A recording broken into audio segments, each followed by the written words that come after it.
Bonjour à tous et bienvenue dans cette vidéo de présentation de JSOLEX 3.1.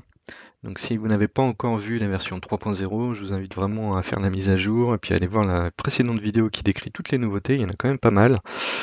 Et cette vidéo se concentre sur la version 3.1 qui a quelques corrections de bugs, mais surtout une fonctionnalité intéressante que je vais vous montrer tout de suite en action. Donc ce que je vais faire, c'est traiter un premier fichier et je vais sélectionner image corrigée géométriquement et une image continuum, et puis on va aller voir tout de suite ce que ça donne.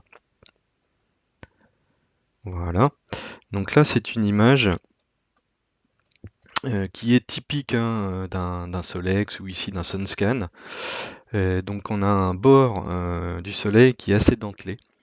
Et donc ça, c'est vraiment typique. Alors c'est particulièrement visible sur le Sunscan, hein, puisque les scans sont longs, mais c'est un effet qui est lié à la turbulence la plupart du temps. Ça peut être aussi lié au vent, voire de temps en temps à une monture qui est mal équilibrée ou qui va entrer en résonance. Et donc on va voir tous ces petits bords dentelés, ces traits là qui sont assez disgracieux.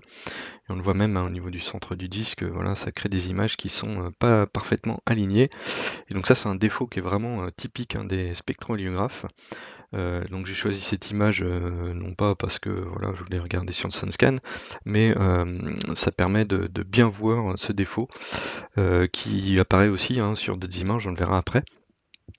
Et donc là ce que je vais faire, c'est aller ici dans les options d'amélioration d'image et vous avez ici une fonctionnalité maintenant qui est apparue qui s'appelle correction des bords dentelés. Et donc je précise bien que c'est expérimental, hein, je vous invite à tester et à regarder ce que ça donne sur vos images. Mais vous avez juste à cocher cette case.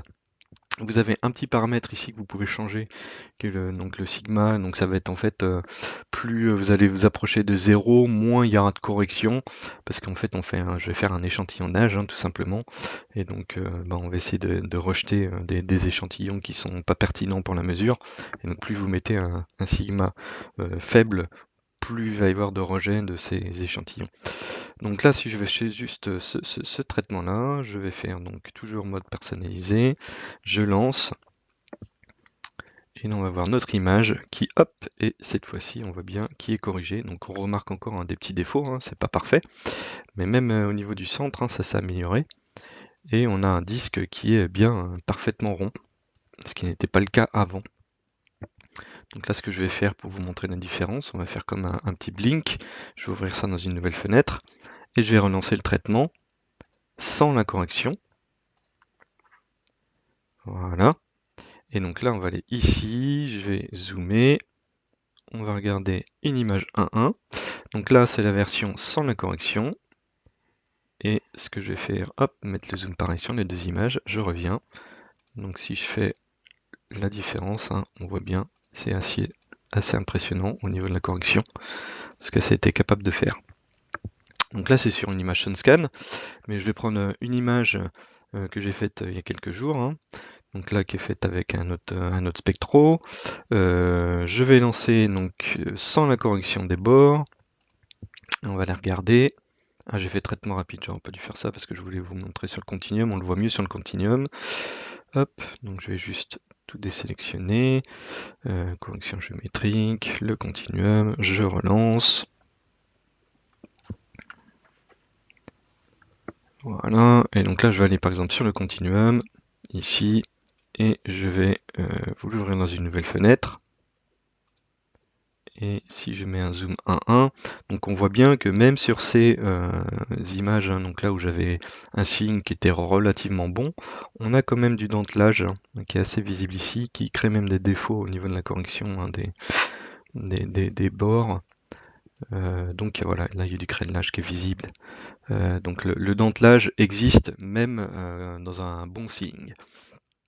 Et donc l'idée, ça va être d'essayer de corriger ça aussi. Donc là je vais retraiter ça. Aller dans les améliorations, je laisse par défaut, je relance mon traitement, et pareil, on va aller comparer l'image ici. Donc là, je vais hop, mettre le même zoom. Évidemment, j'ai fait une bêtise, je n'ai pas lancé le traitement que je voulais. J'aurais dû faire personnaliser, donc tac, continuum, on relance. je devrais la voir. Voilà, je la vois apparaître maintenant, c'est parfait. Donc là, c'est mon image qui a été corrigée, que je peux comparer à la version précédente. Donc on voit des bords solaires bien plus nets. Même ici, où il y avait des défauts, on voit voilà, que ça arrive à corriger ça. Donc même si on se place au niveau d'une tache solaire, on peut comparer les résultats et on voit que l'alignement est légèrement différent et là elle a une forme qui est plus naturelle en fait. Donc là il y a une petite correction qui a été faite de manière automatique. Voilà, donc c'est à tester. Je vous garantis pas que ça marche à tous les coups. C'est même clairement pas le cas. Et donc là, par exemple, il faut bien se méfier de ce qui se passe au niveau des protubérances parce qu'elles peuvent être déformées par la correction. Donc toujours vous méfier. Et pour illustrer ça, je vais vous ouvrir un autre fichier de test. Donc ici, je vais prendre celui-ci pour montrer que ça ne peut pas faire des miracles. Donc là, je vais décocher. Je vais faire toujours le traitement personnalisé. Ça fera pas des miracles dans certains cas. Donc ici j'ai une image voilà, qui est assez moche, mais parce que à l'origine elle n'était pas très belle non plus. Hop, je vais aller sur le continuum. Et donc là qu'est-ce qu'on voit? On voit que c'est une image qui a énormément de dentelage. C'est assez brouillon. Et donc là la correction n'est pas appliquée, mais si j'essaie de l'appliquer, hop, personnaliser, et je vais mettre celle-ci pour qu'on voit là sans la correction automatique. Voilà. Donc là, on voit qu'il n'y a pas beaucoup de différence avec et sans correction. Donc je vais aller sur la version traité en continuum. C'est pas miraculeux, et la raison pour laquelle c'est pas miraculeux, c'est tout simplement que là il y avait deux problèmes qu'on peut voir en ouvrant l'analyseur de vidéo. Et je vais prendre les images. Mais donc là clairement, déjà au niveau de la saturation du disque, c'était un petit peu trop élevé. Mais surtout, on voit que les bords sont flous ici. Donc qui est typique d'une mise au point qui n'est pas bonne. Donc quand la mise au point n'est pas bonne, la correction va pas être top. En fait, on va pas voir suffisamment bien les différences de décalage de pixels. Donc voilà, c'est important de vous méfier et que la mise au point soit quand même suffisamment bonne pour pouvoir faire une correction correcte. Voilà, donc j'espère que cette fonctionnalité vous sera utile. Ça fait un moment que j'avais ça en tête, mais j'avais pas encore trouvé la solution. Là, j'ai trouvé quelque chose. Et voilà, je vous invite à l'essayer. Merci à tous et à bientôt.